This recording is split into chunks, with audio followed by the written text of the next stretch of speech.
প্রথম জুলাই শহীদ স্মৃতিস্তম্ভে শহীদদের স্মরণে পুষ্পস্তবক অর্পণ। জেলা প্রশাসন, জেলা পুলিশ সহ বিভিন্ন সরকারি দপ্তর, রাজনৈতিক দল ও শহীদ পরিবারের পক্ষ থেকে জুলাই গণ অভ্যুত্থানের প্রথম বার্ষিকী উপলক্ষে জুলাই শহীদ স্মৃতিস্তম্ভে পুষ্পস্তবক অর্পণ করা হয়েছে। জেলা প্রশাসক, জেলা পুলিশ, র্যাব, ফায়ার সার্ভিস সহ বিভিন্ন দপ্তরের কর্মকর্তা, বিভিন্ন রাজনৈতিক দল ও শহীদ পরিবারের সদস্যরা ভাবগাম্ভীর্যের সাথে মঙ্গলবার সকাল ৯টায় নারায়ণগঞ্জ সদরের হাজীগঞ্জ এলাকায় স্থাপিত দেশের প্রথম জুলাই স্মৃতিস্তম্ভে ফুল দিয়ে শ্রদ্ধা নিবেদন করেন জেলা প্রশাসক জাহিদুল ইসলাম মিয়া এবং পুলিশ সুপার প্রত্যুষ কুমার মজুমদার। বক্তব্য রাখেন জেলা প্রশাসক মোহাম্মদ জাহিদুল ইসলাম মিয়া ও সাবেক সংসদ সদস্য, বিএনপি জেলা কমিটির সাবেক সভাপতি আলহাজ মোহাম্মদ গিয়াসউদ্দিন আহমদ প্রমুখ। গিয়াসউদ্দিন আহমদ বলেন, আমাদের প্রিয় নেতা তারেক রহমানের নির্দেশনায় সকল নির্যাতন, অত্যাচার উপেক্ষা করে স্বৈরাচারী শাসন অবসানের জন্য রাজপথে আন্দোলন সংগ্রাম করেছি।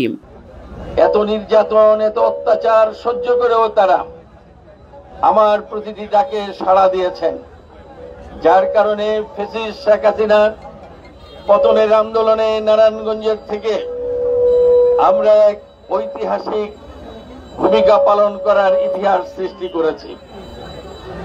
সর্বশেষ শীতলক্ষা ব্রিজ থেকে যাত্রাবাড়ি এবং পোল্ডার রোড থেকে চাষারা পর্যন্ত আমাদের নেতা কর্মীদের আন্দোলন সংগ্রামের তীব্র যখন সময়, সে সময় ফ্যাসিস্ট শেখ হাসিনা তার পুলিশ, বিজিবি এবং র্যাব সহকারে যত বাহিনী ছিল আমাদের বিরুদ্ধে সেদিন নামিয়ে দিয়েছিল।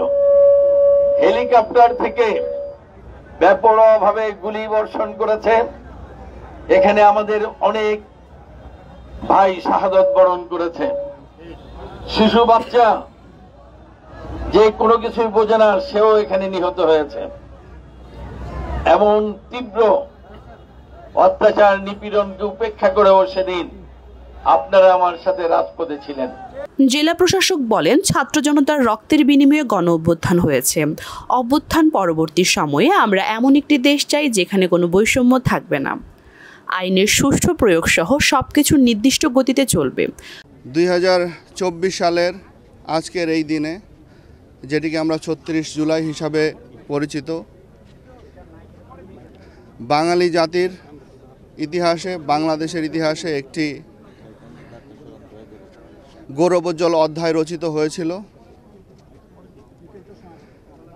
দীর্ঘ প্রায় ১.৫ দশকের যে জুলুম, নির্যাতন, অন্যায়, তার বিরুদ্ধে ছাত্র জনতা যেভাবে একত্রিত হয়েছিল একটি বৈষম্যহীন ন্যায় বিচার প্রতিষ্ঠার উদ্দেশ্যে,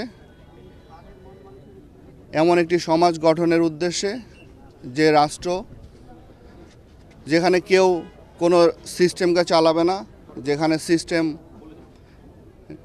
তা নিজের গতিতে চলবে, যে রাষ্ট্রে থাকবে না কোনো বৈষম্য, যেখানে কারো অধিকার হরণ হবে না, সেই লক্ষ্যে যে আন্দোলন হয়েছিল, আমাদের যে শহীদ হয়েছিলেন আমাদের সন্তানেরা, আমরা আজকের এই দিনে তাদের প্রতি কৃতজ্ঞতা জানাই।